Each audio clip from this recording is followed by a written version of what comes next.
Hello అండి, నమస్తే. Welcome back to our channel. ఈరోజు వీడియోలో ఉదయాన్నే ఏ హడావిడి లేకుండా త్వరగా అయిపోయే సొరకాయ పప్పు చూపిస్తున్నానండి.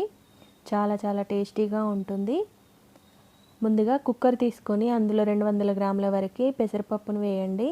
ఇలా వేసుకొని 2 సార్లు బాగా కడిగి ఇందులో 600 ml వరకు వాటర్ యాడ్ చేసుకోండి.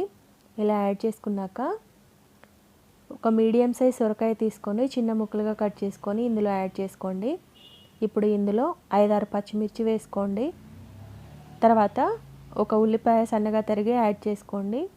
అలాగే 1 టీ స్పూన్ పసుపు, అలాగే 2 టమాటాలని వేసుకోండి. తర్వాత 1 టీ స్పూన్ ధనియాల పొడి, అలాగే 1 టీ స్పూన్ కారం, తగినంత ఉప్పు వేసి తర్వాత 1 టీ స్పూన్ ఆయిల్ వేసుకోండి. ఇప్పుడు ఒకసారి బాగా కలుపుకోండి. ఇలా కలుపుకున్నాక మూత పెట్టి స్టవ్ ఆన్ చేసుకొని 3 విజిల్లు రానివ్వండి. 3 విజిల్లు వచ్చాక ప్రెషర్ అంతా తీసేసి ఓపెన్ చేసుకుంటే చూసారా ఎలా ఉందో.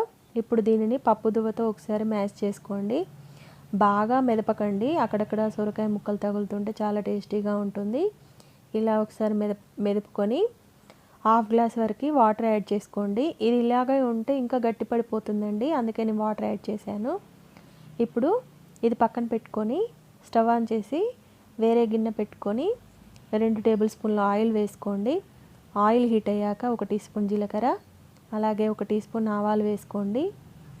అలాగే 5-6 వెల్లుల్లి రెబ్బల్ని ఇలా కచ్చపచ్చగా దంచుకొని యాడ్ చేసుకోండి. తర్వాత 5-6 పచ్చిమిర్చి, అలాగే 2 రెబ్బల కరివేపాకు, కొద్దిగా కొత్తిమీర వేసుకోండి. తర్వాత చిటికెడు పసుపు వేసుకోండి. ఒకసారి కలుపుకోండి బాగా. ఇలా కలుపుకున్నాక మనం ముందుగా ఉడికించుకున్న పప్పుని ఇందులో యాడ్ చేసుకోండి. ఇలా యాడ్ చేసుకొని ఒకసారి బాగా కలిపి 5 నిమిషాలు మీడియం ఫ్లేమ్లో ఉడికించుకోండి దీనిని. ఇలా చేయడం వల్ల పప్పు అనేది ఇంకా గట్టిపడదండి, చాలా టేస్టీగా ఉంటుంది.